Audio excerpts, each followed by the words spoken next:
Protect us from the cold winter winds. That's the miracle of trees. You plant one now, it'll make a world of difference later. Make a difference on the street where you live. Join me and plant a tree. Trees for America. Support Tree City USA where you live. For more information, write the National Arbor Day Foundation, Nebraska City, Nebraska. Join me and plant a tree. In 1981, one man declared war on the #1 killer of teenagers, drinking and driving. Bob Anastas left his job as a high school hockey and football coach to start an organization called SADD, S-A-D-D. Today, because of what one man began, Students Against Driving Drunk is a nationwide force, an army of students, several million strong, all responsibly committed to eliminating their #1 killer, drinking and driving. Today, it's a fact. The number of teenage deaths related to drinking and driving is dropping across the nation. This public service announcement has been brought to you by SADD, Students Against Driving Drunk. For more information on how you can join the battle against drinking and driving, write to Bob Anastas, in care of SADD, Post Office Box 800, Marlborough, Massachusetts, 01752. We're winning the war, but we still need your help. Hi, everyone. This is Alex Trebek. Do you miss reading memorable writing from print magazines because of blindness or other handicap? If so, Choice Magazine Listening, a service of the nonprofit Lucerna Fund, will send you special speed cassettes with 8 hours of unabridged selections from your favorite magazines, 6 times yearly, completely free of charge. Yes, that's right. It's free, and it includes the writings of such authors as John McPhee, Margaret Atwood, Russell Baker, Bill Moyers, Garrison Keillor, and many others. So if you're blind or unable to read regular print, or you know someone with this problem, write Listening, Box 10, Port Washington, New York, 11050. We'll also tell you how to get the special 4-track cassette player, provided free by the Library of Congress as part of its Talking Book program. Write Listening, Box 10, Port Washington, New York, 11050, or call 516-883-8280. Thank you. You don't know my friend Lori, but I think you'd like her. She's cute, she's nice, and she's got a great sense of humor. But the way some kids act, Lori might be from outer space, just because she has epilepsy. If you have a distorted picture of kids with epilepsy, listen. You know, epilepsy doesn't make Lori a creature from another planet. She's a regular kid, and really fun to be with. But some kids in our school won't give her a chance.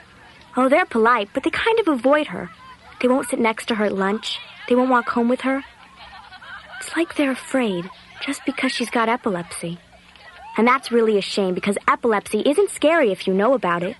I learned that from Lori. She told me what to do if she has a seizure, so now it's no big deal. Oh, epilepsy's serious stuff, all right. But it shouldn't send anybody into orbit. Kids with epilepsy or any disability, let's count them in. Get the facts. Call Epilepsy Foundation of America, 1-800-332-1000.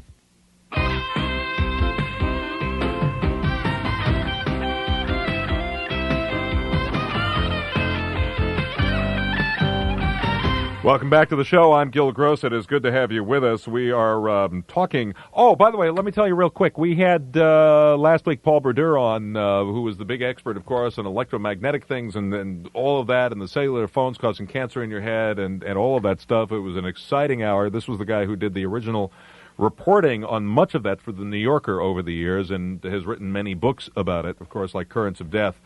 Phones went off the hooks about it.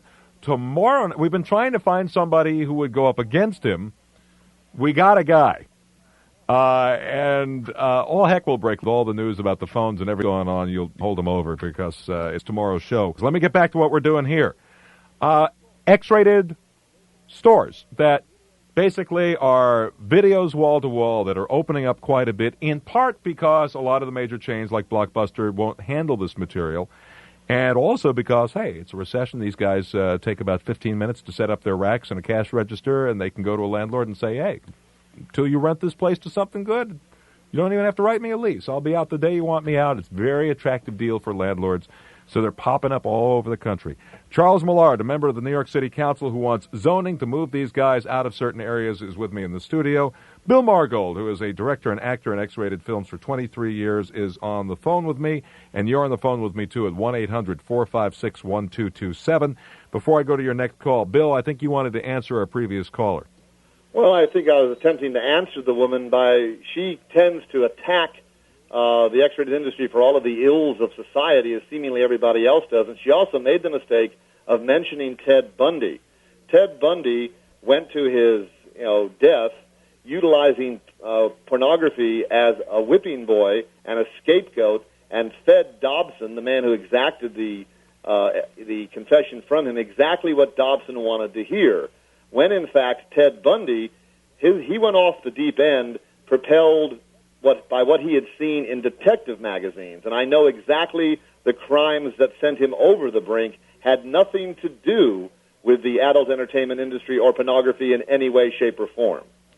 I think I don't really care so much about Ted Bundy as much as I care about all the people who aren't killing somebody or maybe even aren't beating them or whipping them, but who have come to see, and this is not, I wouldn't censor against this, okay? We're just talking about what I think about the industry.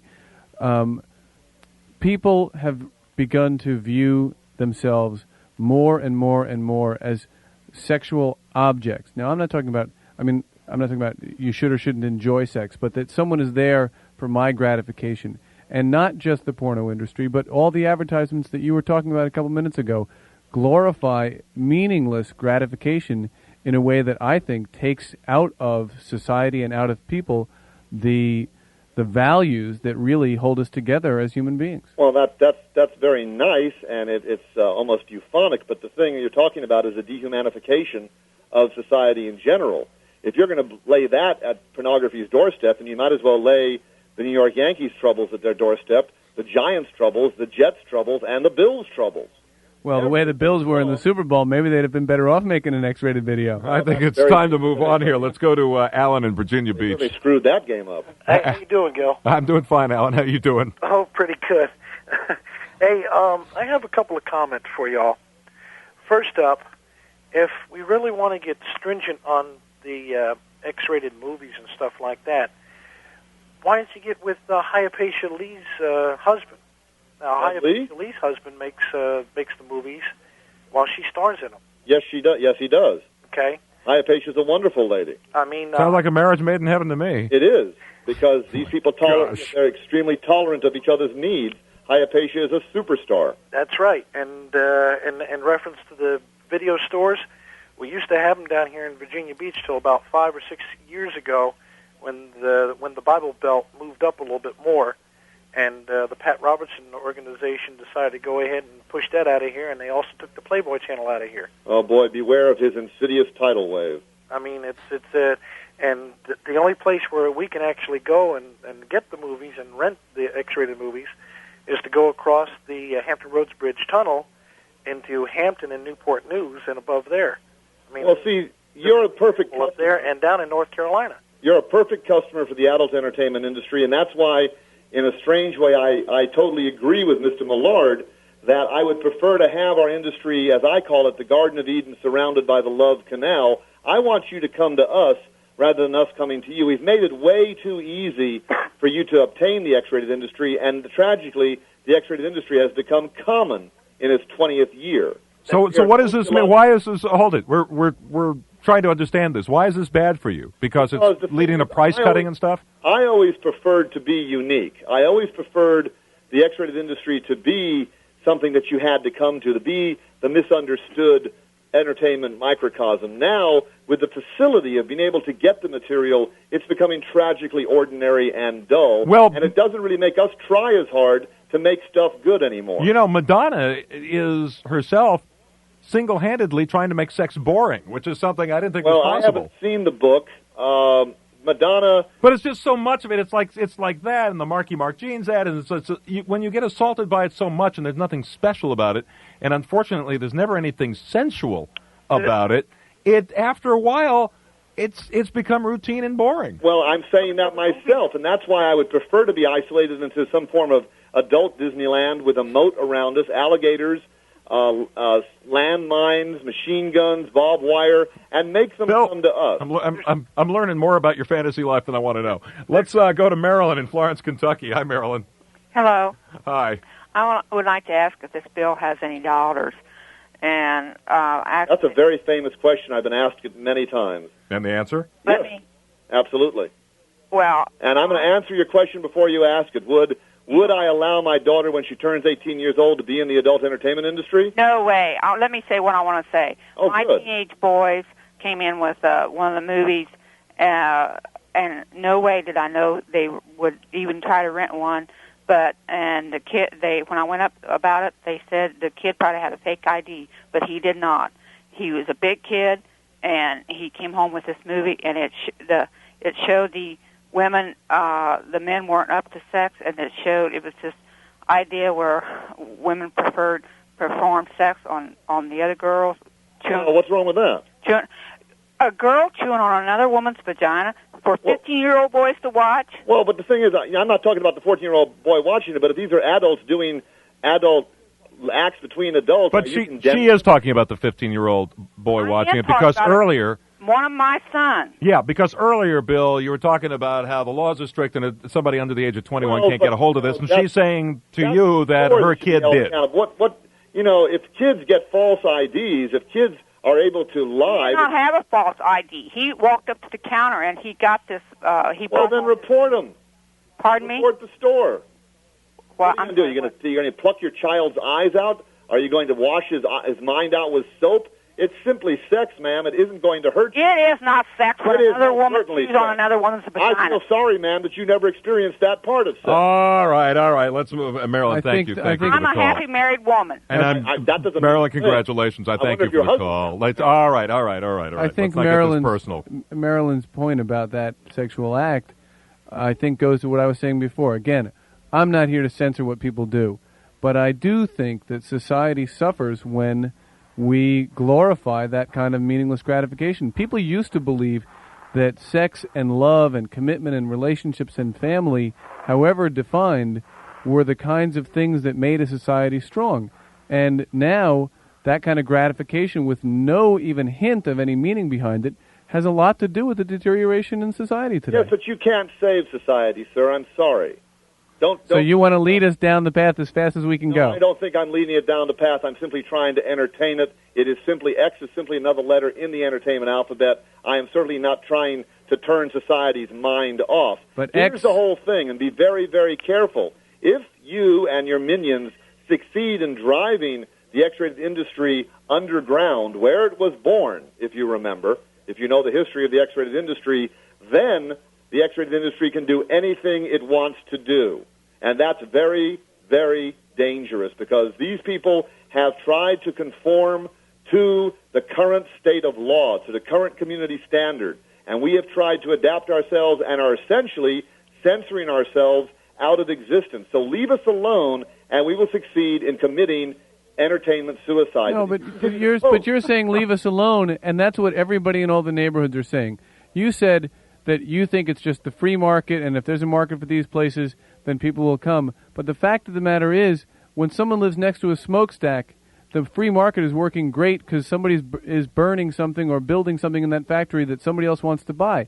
But the guy who lives next door to it, who has to breathe it in, is suffering. And just like the family who says, I don't want to have to deal with my 14-year-old kid renting this stuff when I don't know about it, they're suffering because the market has secondary effects that they can't control. Well, there's a freedom to organize a picket to do something to get rid of that store. That's what we're doing. Go right ahead. Speaking of the free market economy, it's time for me to give the local stations a chance to get in on some of that. Let's take a quick break, and we'll be right back with you on The Gil Gross Show.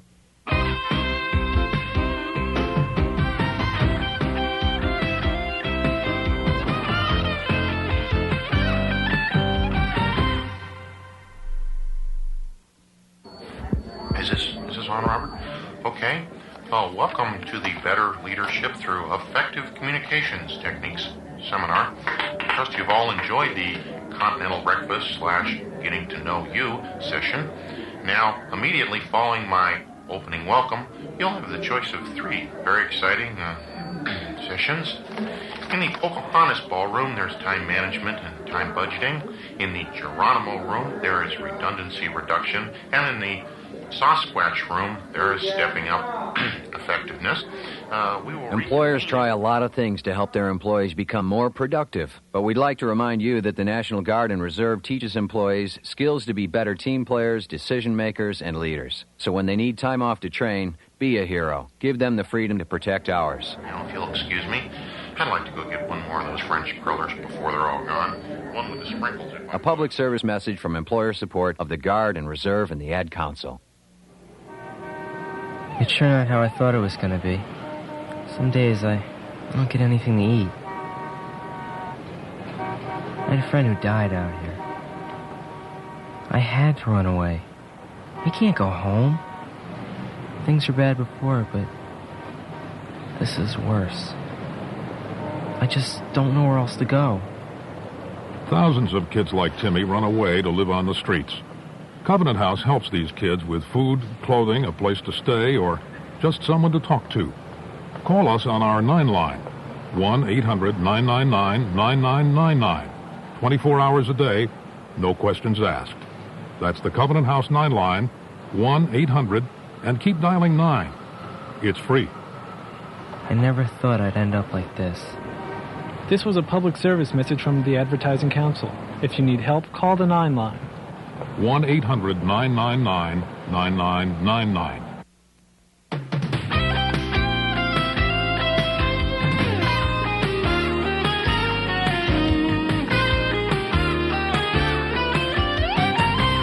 We are back. Charles Millard, a member of the New York City Council, who, again, we should point out, isn't in favor of banning pornography, but he is in favor of zoning to move it out of certain areas. Bill Margold, who feels that is censorship, is director and actor in X-rated films for some 23 years. And you are all on the phone, and we are going to go to Rob in Salt Lake City. Hi, Rob. Hello. How are you? Fine, thank you. Good. What's on your mind? Well, first of all, I'd have to agree with Charles. I think that it should be regulated, and zoning would be a good thing. On the other hand, the gentleman that you have opposing his comments is disturbing in that I wonder why he doesn't... I'd like to know whether he thinks that X-rated films have a detrimental effect on society. No, I do not. And why is that? Well, but again, I think I already stated it. The only way an X-rated film is going to really harm you is if it bore you to death. It's another film, sir. It's simply another form of entertainment. If you don't want it, turn it off. I've never seen an adult videotape jump down off a shelf, grab a person, lead him home, force his eyes open with toothpicks, and make him watch the tape. Although that story has been told to a number of wives in the country. Yes, I've been listening to that. And the other thing, though, the question I have, though, is what about the people that aren't as sophisticated as maybe you and Charles are and certain other members of the audience that wouldn't have a clue, namely the 18-year-old kid that has, wants to get his jollies. And in fact, I think there was a show on 2020 last week, and speaking specifically to that issue, what X-rated films have on the adolescent or late adolescent mind. Well, see, the thing is, again, here we go preying and preying and preying on the poor, benighted children when it all really belongs in the home in the first place. And that home, the family structure, doesn't really exist anymore because parents don't have time for their kids, so they blame the problems that their kids have on the X-rated industry. And you mentioned an interesting terminology, which was jollies. Are you begrudging people masturbation? Oh, well, that's an interesting comment. I'm interested. It's interesting that you would use such a shocking comment like that when clearly your position is not one on solid ground. Well, no. I would also like to add I support Charles, and I'll continue to listen to you, Gil. Okay. And I appreciate your time. Rob, I thank you for calling. And before we... Very courteous man, but what was he talking about jollies and then backs down when he got caught in his own rhetoric? He doesn't like this. He doesn't like this, and he feels he has the right not to like it. The wonderful thing about radio is a lot of the people who call up and attack what this business is all about, of course, are people who watch this, but they want to hear themselves on the radio. Oh, no, give our callers more credit than that. We've had people on both sides, and give our callers more credit than that. Let me go to Joan in Montgomery, Alabama. Hi, Joan. Hi. Excuse me, but I'm going to be a little nervous. First time I've ever called in. A virgin. I said, excuse me, this is the first time I have ever called in. That was Bill talking. This is Gil talking now, and I welcome you to the show. Thank you very much. Well, I hate pornography, and I'll tell you why. I'm a victim of pornography. I was raped 15 years ago, and I was just a child at that time. Back in about 10 minutes. It's the problem. It doesn't work. So what is your comment on it? What are you going to do for me? I'm in prison for life. Bill, did you hear that? Well, I had to go to the door. I hear she's a victim of pornography. She was raped, and she blames it in part on pornography. Well, now that's ridiculous. You know, rape is an act of violence. It's not an act of sex. It has nothing to do with the X-rated industry. But what it motivated my attacker. Well, Bill, you keep saying Bill, you keep saying that there's nothing to do with it. I think you're overselling that point. The fact is that repeatedly people who are convicted of rape are found to have had a lot of pornographic material in their home. Now, I'm not trying to oversell the flip side. I'm not trying to say everybody who buys pornography is going to go out and rape somebody. But the fact is that there are lots of act-out crimes where people see some scenario in a video and go out and do the same thing. So I think you're overselling the point. I'm not minimizing the act of rape, but what I will tell you about the serial killers and the serial rapists, that if you go into their rooms, you will also find, besides pornography, perhaps a TV guide, and perhaps a Holy Bible. So which really sent them off the deep end? Why is it always pornography? Why is always pornography the whipping boy? Let me ask Joan, because it sounds like something came out at the trial, or you have some knowledge of what happened with this particular individual. Is that the case? I was on my way home from school and was picked up by a 30-year-old man, forcibly taken, and I was taken to his apartment. And as he committed the act of rape, he said, "Oh, well, wait a minute. Let me put on my favorite tape." Yes. Well, Bill, so that's an example. It wasn't Chitty Chitty Bang Bang. Well, what was it? Do you remember the title? I have no She idea. doesn't have to remember the title at a moment like that, Bill. Come on. This sounds highly... Come on. Wait just a minute. It really sounds highly specious, because these type of people come popping out of the woodwork and then go immediately back into the woodwork. I did a talk show in Boston where they had all these women on who said that they were forced to perform sexual acts at gunpoint because this is what they saw on the tapes. And I don't have any tapes in my business that have people forcing guns down people's throats. Well, maybe not in your business, but there are other people out there. Well, you know, there's a lot of different tapes on the market that have nothing to do, or on the underground market, that have nothing to do with the mainstream adult market. The underground aspect of the X-rated industry is something that I'm vehemently opposed to as well. We simply represent... Why, do you find it morally offensive, Bill? I find it morally offensive to use kids. I find it morally offensive to use animals. And I find it morally offensive to use aberrant violence, which means having sex and violence at the same time, because that is something that leaves scars not only on the body but also on the mind. All right, I've got to take a break. Joan, thank you for the call. I know that this isn't a pleasant thing for you to talk about, and I thank you for calling. Thank you so much for letting me have my say. Okay, take care. We're going to take a quick break. We'll be back with you after I remind you. Man, this is... It's just such a strange switch here from talking about this adult stuff to remind you that the Gil Gross Show is sponsored in part by Flintstones Vitamins. We're Flintstones kids. Tommy, did you take Moose for his walk? I guess so. You guess so? Yeah, I'm never sure whether I'm taking him or he's taking me. Well, keep eating right and taking Flintstones vitamins, and soon you'll be a bigger influence on Moose. Flintstones, complete with the vitamins and minerals kids need and the great taste they love. 10 million strong. Hear that, Moose? I'm going to be somebody you can look up to. And growing.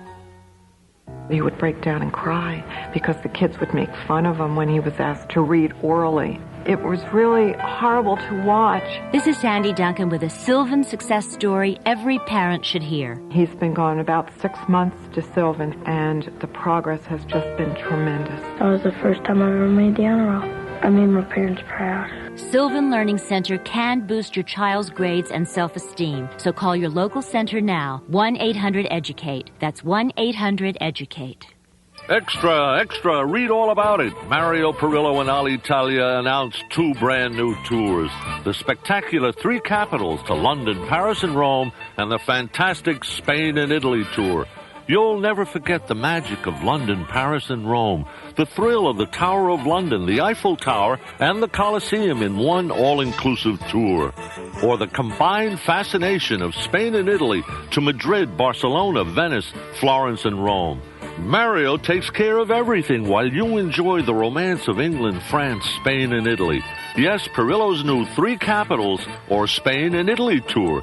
So good that to get space, you've got to really, really, really hurry. Perillo since 1945. The best to Italy, Europe, Hawaii, and the Bahamas. For a free Perillo brochure, see your travel agent or call 1-800-238-7000. That's 1-800-238-7000 now. Who will be the real heroes?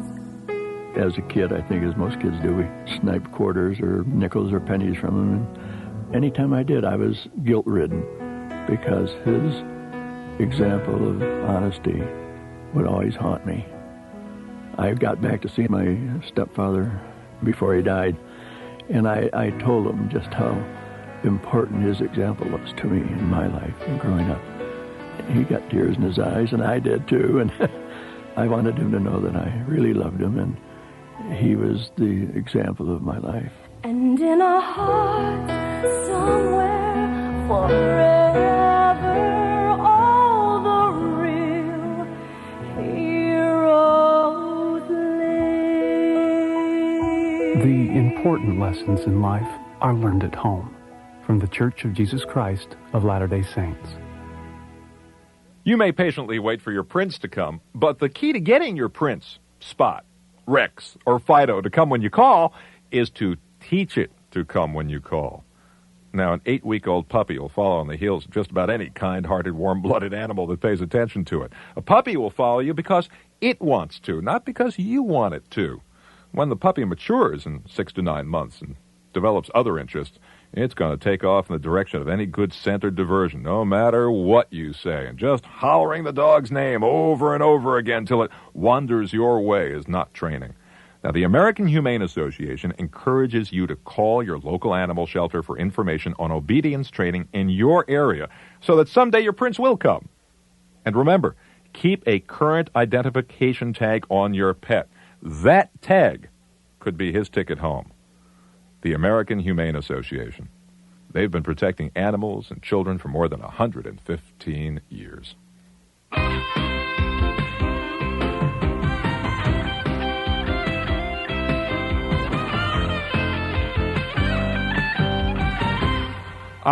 Thank you for being with us this hour. Charles Millard of the New York City Council has been with us. Bill Margold, who's the director and actor in X-rated films for some 23 years.